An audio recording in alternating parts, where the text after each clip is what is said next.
I tell you I was on my mind? Side. It's your brother, your cousin, your uncle, your nephew, your friend, but it can't be your son, it's your kinfolk. William Jewell, giving you my detail as I articulate. This is articulating rap, rap, rap. How y'all doing? How y'all doing? If you haven't already, make sure you hit that subscribe button down below and turn all the notifications on so you get all the new content when I post it. I just came here to articulate and give you my detail of hip hop from a microscopic and telescopic view from close up and far away. And I hope that you like what I'm doing. Thank you for supporting. Right.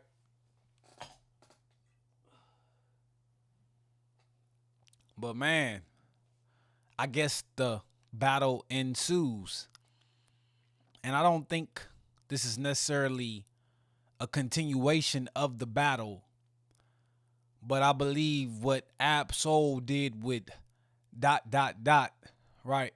I believe this song needs some recognition. I believe this song needs some awareness. This track needs to be talked about because from the standpoint of the story he was telling at the beginning, and even him doing the Red Bull Cypher with Joey, showing that camaraderie with Joey, but also taking a stand for TDE and letting him know what it was in public so the public wouldn't get things mixed construed.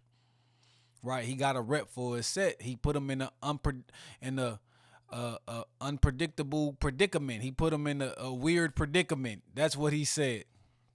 He put him in a hard predicament, and he has to choose TDE over him, but he still has some type of kinship towards Joey. And then we go back to Backpack. We go back to the bars where Daylight referenced some of Joey's freestyle from the Red Bull Cypher, basically saying what he was going to rhyme with Light and how he was going to say this and that. And on the finals or My Town, I can't recall, right? But it's one of those songs where he let people know, like, he lied about knowing about prophesying what I was going to say, right? He already knew what I was going to say, right? And that's the thing when we look about what Ab-Soul said. I told y'all he was in the gym. He wasn't reading no scripts. I told y'all, I gave y'all the reference track. I let y'all know what he was gonna say. Right? And to be honest, I feel like that equipped TDE, Rayvon, and Daylight that much more. And they still couldn't take Joey down.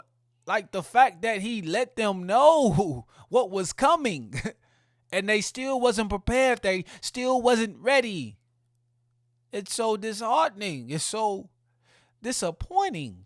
All these blogs talking about the West lost is a bad look. When Kendrick gave us that stage, man, what the Like, I think he's sharing his anger. He's sharing his disappointment in how the battle finished up. Because Kendrick gave the West that shine. He gave him that spotlight.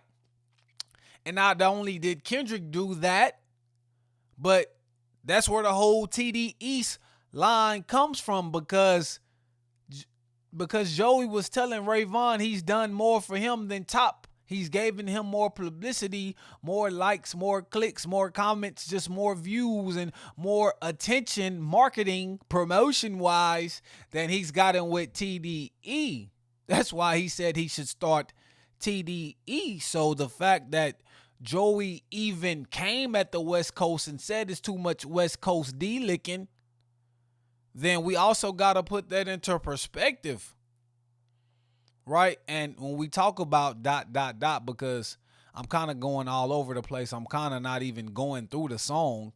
I'm just kind of letting y'all know what I thought about the song in general, right? Because a lot of people are reacting to the song. A lot of people are reacting to the lyrics, playing the songs, maybe reciting the lyrics. I got the lyrics right here, right? But my point was, like, I know what story that Ab-Soul is trying to tell, right? And the story that he's trying to tell in summary is that Joey's still my homie. Now, people kind of took offense because he was saying Joey was his little homie. But only Ab-Soul and Joey knows if that was something he should take offense to, because if Joey ever called him the big homie, big bro, then that's understood. Right? But I feel like Soul pretty much kind of showed people why he's not someone to play with. You know what I'm saying? Because the way he was just talking like through his raps, because it just seemed like he just came up with that off the cuff. The way he was flowing, he had like a talking type of flow. It wasn't like purely on rhythm, but just in a motion, in a pattern where he could have a conversation, but the scheme, but the rhymes, they didn't have to be perfect. But when he was saying, huh, when he was saying, ugh, like, when Kendrick was doing that, like on Mr. Morale, when he's done that on certain songs, giving you that, like that exhale, that sigh, like, to me, that was probably the most powerful part of this song, because with those slight ad libs, he was pretty much letting the listener know, like, he was speaking from the heart. He was speaking from, his passion. He was speaking, for the art in a way that people needed to be understanding. Like, he had to put emphasis on his words and on what he was saying. So, I mean, I like that he told the story and he kind of let people know, like, I've been knowing these guys since 2011 when they was not even really known yet. Me, myself, I wasn't even big like that because, I mean, to be honest, I wasn't really on Ab-Soul like that. I just knew about him.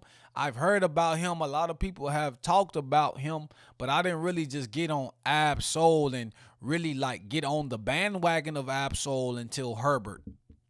Right, until Herbert. Herbert is what really made me a true fan of Ab-Soul. So if we talking about the last two albums, then that was 2020 and beyond. And then we got to look at what he talking about in 2011.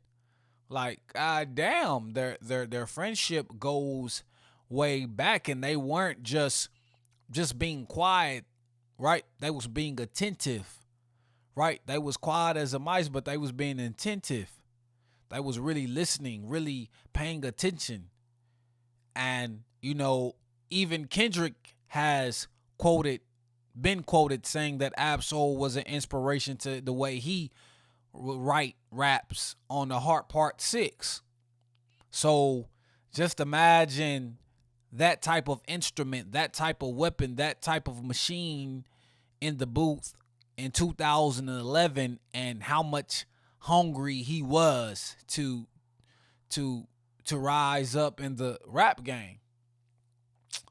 So, I mean, he just wanted to illustrate that story, like, we are friends. We've been friends for a very long time, before TDE was even really popping like that. Right? And then when we go back to, Can you move out the way, man? I'm trying to record, man. Hey, all right, sit down. Don't be talking. All right. And then when we go back to like that 2011, Good Kid, Mad City didn't come out to 2012. And that's when Kendrick really put TDE on the map. Then you got Schoolboy Q. Then you got J Rock. Then you got the others that, followed suit. Henny, can you sit down or go into your room and read a book? Please, your daddy's trying to record. Go into your room. You messing me up right now. Okay, don't say nothing. Because you taking off the focus. All right, so Absol really was just pretty much kind of painting that picture and telling us that he let them know. He let them know what was coming, right? And the fact that he let them know, and now the blogs sites are talking about they lost. He was like, no, no, y'all better get back in the booth. We ain't lost nothing. That was a bad look. He's admitting that's a bad look. I'm sure Top and Punch share that same frustration and know that was a bad look for the West Coast. And that was a bad look for TDE. Shit, honestly, that might be the only true L that TDE as a company, as a record label has took. Besides Reason, right? Besides the commotion, besides the drama with Reason, I feel like that was the only real L that TDE took. Right? They've been winning. They've been winning with Kendrick. They've been winning with SZA, Schoolboy, J Rock, Ab-Soul. They've been winning. Right? And damn, for them to take this L in this type of fashion, and just as the West Coast was being seen as a prominent region in the scope and landscape of hip hop, it was kind of, I go back to the word disappointing, disheartening, right? It was like somebody stuck a stake through their heart and they perished like a vampire in the midnight sky. It was harsh. It was hurtful.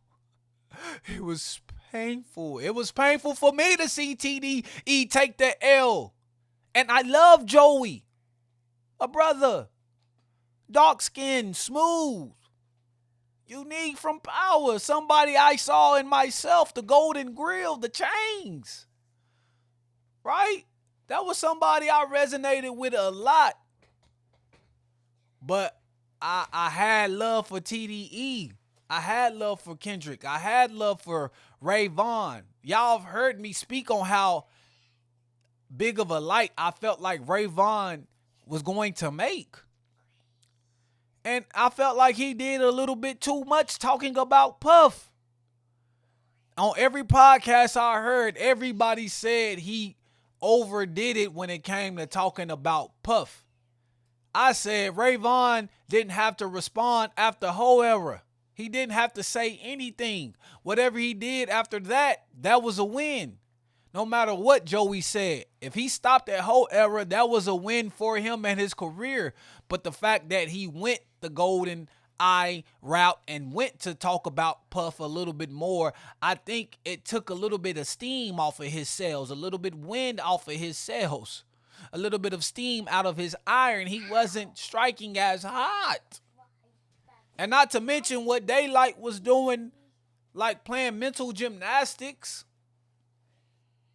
Right? That was a little insensitive, speaking about that bridge. But Quill was at that intervention. Like, they done broke it down. Like, how much more do I gotta break it down? Like, they already done broke it down. Right? Ab-Soul was on suicide watch, and he jumped. But he didn't die. He had a suicide attempt. Just think about that type of person that you're dealing with. Someone who's not afraid to die. Someone who's not only willing to kill, but willing to die on their own sword. And he's rapping. He's been given a second chance at life, and he's rapping. Do you really want to test that? Give me my props. Give me my props. And pretty much at the end of the day, he just let people know, like, you can't defend Dot. He, ha, ha. And the fact that they failed at defending Dot is also funny. So that could be seen as a double entendre as well. Because they wanted to put their cape on. They wanted to be the henchmen. They wanted to, take up for somebody who was leading the West Coast to a charge. And not that they failed miserably, but just the overall summary, the overall narrative that goes into this battle, it does look bad for the West.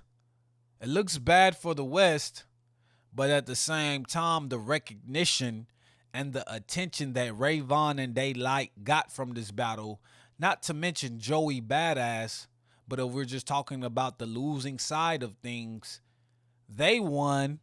They won for the recognition, for the attention, for the displays of lyricism and ability to rap. They won, right? But as a conglomerate, as a region, they took a L, right? And it's the East Coast. It's the big bro.